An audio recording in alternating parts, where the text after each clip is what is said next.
I can feel it and I'm not supposed to feel it. I'm pretty sure I kicked my midwife. Hello everyone, welcome. If you're new here, I recently gave birth to my second baby girl, Athena, and that's what we're gonna be talking about today. I've already posted my labor and delivery vlog, but I feel like that didn't really cover the whole story, how I was feeling, what I was thinking, so we're gonna get into the nitty-gritty details today. This pregnancy was already a lot more challenging than when I was pregnant with my first. My symptoms were a lot stronger, I was very exhausted, and sometime in my third trimester, we found out that baby was measuring small. She was measuring 2 weeks behind, so that caused even more stress for me at that time. I go into more detail about it on my 37-week update video, but long story short, after a lot of tests, was determined that I would have to be induced at around 39 weeks. So that was the plan. I was going to be induced at 39 weeks, and we were planning to do it the weekend of May 8th. So it was a Mother's Day weekend, which I was really excited about because my firstborn was born on Father's Day. So I thought it would just be so cool if my second baby was born on Mother's Day. Spoiler alert, she wasn't. The Monday before Mother's Day weekend, I had to go in and see my midwife for an Nst Test, which I have been doing weeks prior, again, just to monitor the baby because she was measuring small. And I was also going to be doing a cervix check. Because we were getting close to my induction date, we just wanted to see, has my cervix ripened? I think that's the term, because there's a lot of ways you can induce labor, and I wanted to talk about, what would be the best option for me. To be honest, I was really scared about induction. I did not want to be induced as much as possible, but of course, whatever's best for the baby, that's what I was gonna do. But as much as possible, I wanted to avoid that because I was scared. I hear a lot of horror stories about inductions and how painful Pitocin could be. And so I really wanted to talk to my midwife and see, again, what was the best option for me. So I went in, I did my Nst test, and that test can track if you're having any contractions. And when my midwife looked at the results of that test, she was like, oh, it looks like you're having some contractions, but it's not regular contractions. And my previous tests, they were already seeing that I was also having some contractions, so I didn't think much of it. Like, oh, okay, really interesting. I'm not feeling anything at all. I walked over to the next room where I was gonna do my cervix check. My midwife came into the room, did a cervix check, and just went, huh.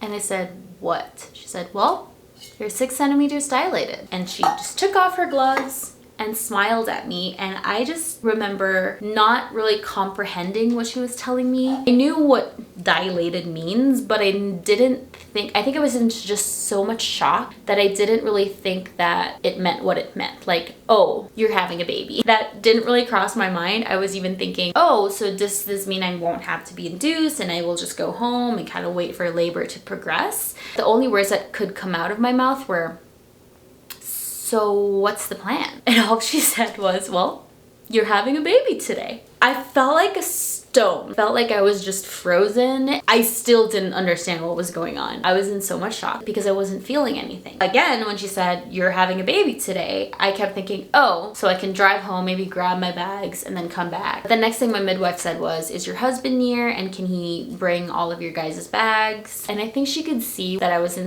just so much shock, so she tried to explain a little bit more. She was like, well, you're 6 centimeters dilated, you're more than halfway there, so I'm not gonna be sending you home just to avoid the risk of you having your baby in your car. Apparently, when you're more than halfway there, they're not gonna send you home. So she was like, you're gonna have to go to labor and delivery. You need to call your husband and tell him that you're having the baby today and to have him bring your bags. She just looked really excited, but me, I was just frozen. I was so frozen, and I was just processing everything that she was saying. So I tried calling my husband. It was Monday, so he was working, so he didn't pick up. I texted him, having baby today or something like that, and you're gonna need to bring her bags. I found this out obviously later on, but he was in a meeting when I was calling. But of course, with that text, he said that he had to leave the meeting and he immediately called me back, and he was also in so much shock. He started scrambling around the house. I told him where the bags were and I told him to come here right away, and he was like, how long do we have? I'm like, I have no idea. I am 6 centimeters dilated. This is insane. I am not feeling anything. And with my first baby, I was basically screaming in pain at 4 centimeters. I am such a baby. I have a very low tolerance for pain. So the fact that I was 6 centimeters and I was feeling nothing was just, it was so crazy to me. I have a toddler. Again, she was in daycare at that time, thankfully, but it was also getting to the end of the day, so she had to be picked up soon. And because I was having a baby, I couldn't pick her up. Dave wouldn't be able to pick her up because I would love for him to be present during labor and delivery.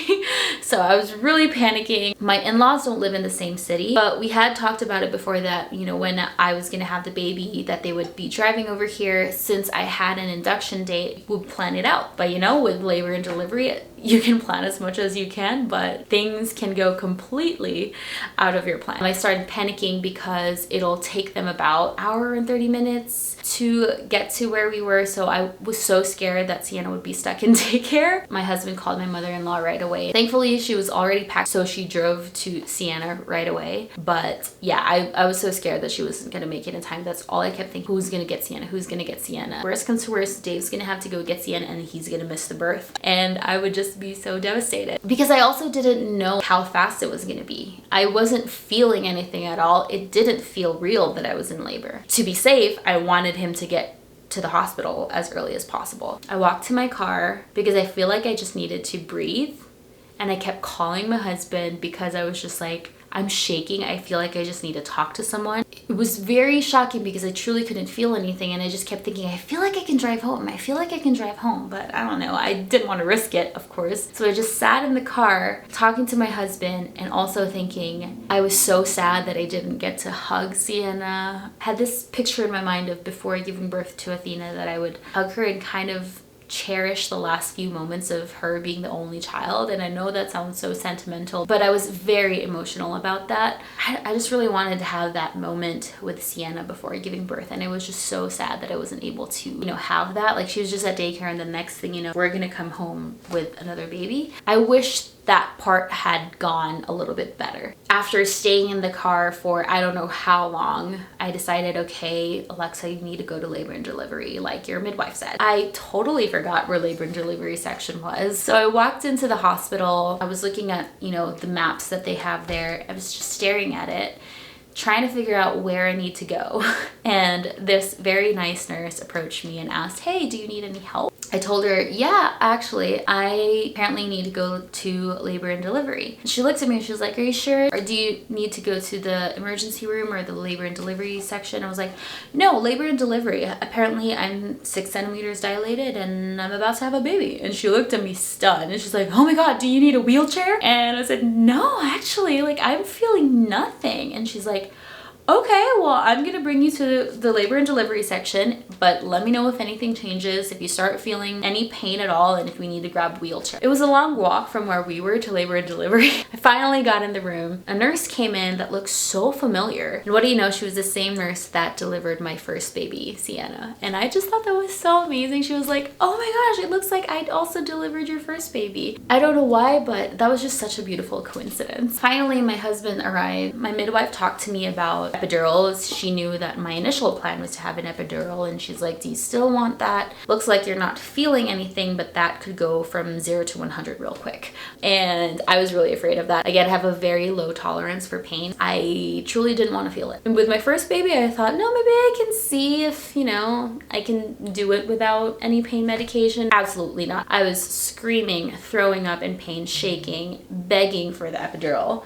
So I knew that if it started getting painful, that I would really want the epidural. And so my midwife basically said, I know you're not feeling anything right now, but if we wait a little longer, it might be tough to kind of gauge when to give you the epidural, and there's a risk of it being too late for it. And I was so scared of that. But at the same time, I was thinking, if this was gonna be my last baby, obviously I don't know right now that's the plan, but if this was gonna be your last baby, I was kind of sad to not feel the labor, which is so weird because, you know, who wants to be in pain? But I kind of wanted to feel it even just a little bit for it to feel real. Sienna, honestly, my labor as soon as we got to the hospital was such a blur for me because it was so painful. And I guess this time I really wanted to experience labor in the bathtub or the birthing ball, or feel the contractions. If this was gonna be my last baby, I wanted to feel it. And That probably sounds so stupid, but that was what I was thinking. And the fact that I wasn't feeling anything, and then we were already gonna have the epidural, and the next thing you know, I have a baby, everything just didn't feel real at all. And so I took some time to think about it. Do I really want the epidural? Can I actually do this? But at the end of the day, I was like, nope, I'm having the epidural. I know myself, I'm gonna want the epidural. When I was in labor with my firstborn and I got the epidural, I truly don't remember how the epidural felt. I remember reading about some women say that getting the epidural was a lot more painful than the contractions. That wasn't the case for me the first time. I think I was in so much pain that I was just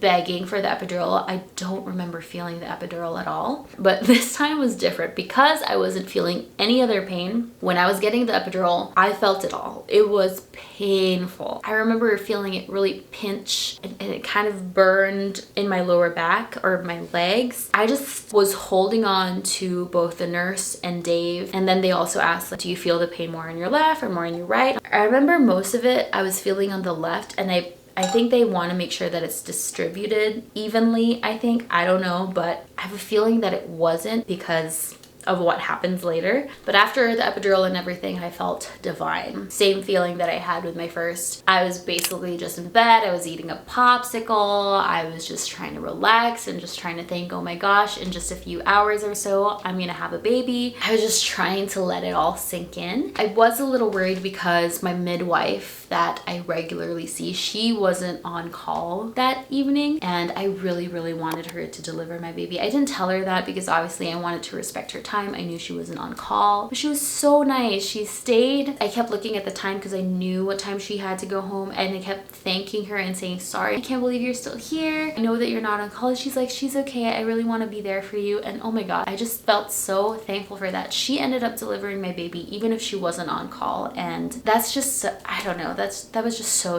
nice of her. He started pushing at a little past 8. I think in my labor and delivery vlog, I added the scenes of me pushing at around 8:40, so close to when Athena was born. But overall, I actually pushed for about an hour. So with my first, I pushed for 2 hours. This time I pushed an hour, which was very short, but also longer than a lot of women that I hear with their second baby. Sometimes it's like one push and the baby's out. That didn't happen for me. I still pushed for about an hour. So with my first, I remember how it felt when I was pushing. It was basically a lot of pressure. I could feel where baby was, but I wasn't feeling any pain. This time, that's how it started, is I would kind of feel the contractions. I knew when it was happening, and that really helped me know when to push. But towards the end of me pushing, when I could feel her head, I started feeling it. I started feeling not just pressure, I started feeling pain, and that freaked me out. Again, I have a super low tolerance for pain, so I did not like that I was feeling the head come out. I was complaining. I screamed at everyone. I was like, why can't I feel it? Why can't I feel it? And the midwife was like, is it pressure? Keep pushing when you feel the pressure. That means she's coming out. I'm like, no, it's not pressure. It's painful. At first, I was just calm about it, but later on, I was screaming. I was cussing. I was in pain. I was like, I can feel it, and I'm not supposed to feel it. I'm pretty sure I kicked my midwife, unintentionally, of course, but I specifically remember kicking her because I was in so much pain. I did not want to push. I could feel her. She was right there. She was ready to come out. I knew it. I could feel it opening. And oh God, I did not like that. And maybe it's also because I didn't expect that. I knew exactly what the pressure should have felt like. The fact that I was feeling something else, I think maybe freaked me out. I don't know if I felt 100% the pain of what it would have been like if I didn't get the epidural. I have a feeling that it would have been a lot worse, and I'm just a baby. But I'm thinking that the epidural didn't work completely, especially on my right side, because I could feel it on my right side. I didn't get mad at them or anything. I think they were a little scared when I was telling them that I could feel it. I could tell by their facial expressions, but I didn't get mad. I was just in the moment of pushing and feeling it. I was a monster. After a few more painful pushes, my midwife said, okay, stop pushing. She's here. And her head was out. Did you know this? I didn't know that they don't react or anything. They're basically like the first time that they come out, and it's when the whole body comes out that they start crying. I don't know if all babies are like that, but that's how Athena was. Her eyes were closed, her lips were closed, and I know this because we have a video of it, which I obviously didn't add to the labor and delivery vlog, but her head was closed, her mouth was closed, but it was when the whole body came out, this is when she started crying. I don't know, I just thought that was so interesting because I didn't know that. But yeah, once the head was out, the midwife told me to stop pushing, and she just came right out. I don't think there are really words to describe what that feeling is when you first hear your baby's voice and when you first hold them. It's such an out-of-body experience. You're so exhausted and so emotional and so happy. I feel so blessed that I've had 2 very positive birth experiences despite the epidural not working like it should have. I'm pretty sure that it didn't work like it should have, but it was still very positive. And after screaming and cussing and kicking, I was just so happy and at peace. And as soon as I held my baby, I just looked at everyone and said, I'm so sorry for how I was when I was pushing. I kept saying sorry to my midwife for kicking her. I was like, I'm pretty sure I kicked you. I am so sorry. She was like, no, you didn't. I'm like, no, I'm pretty sure I did. Everyone was so nice. I was just in a totally different mood after all that pushing and finally holding my baby. Dave cried, I was crying, and it was just such an emotional experience. Because she was born, I guess basically 3 weeks early, she was so tiny. She was born 3 weeks early, and then she was also measuring behind. She was just so little. She was so fragile. She was so cute. I remember Dave holding her for the first time, and it was just this little like this. She was this little. And oh my god, none of the clothes that I brought fit her. I didn't bother buying preemie clothes. I think I was still hopeful that she would fit into her newborn clothes, but oh my god, everything was so loose on her. She was so tiny, but she was so strong. Even after just being born, we could tell that she was really strong. Like, she had really strong muscles. She's 2 months old now, and guys, she started rolling over at 2 months. She's a strong baby. She is tiny but strong. She decided to come out on her own.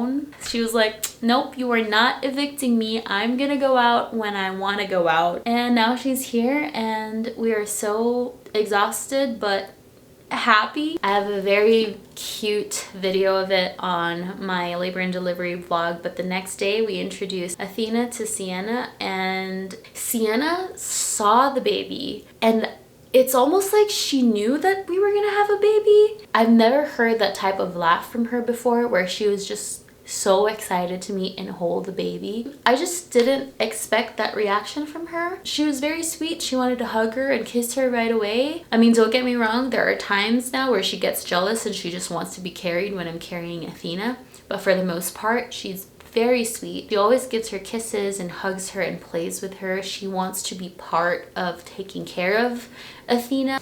But here is my little Athena.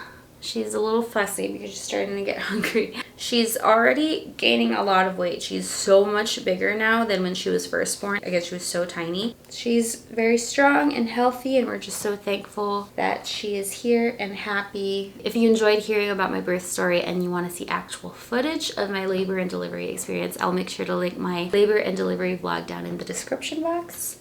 But other than that, I will see you on my next video. Bye.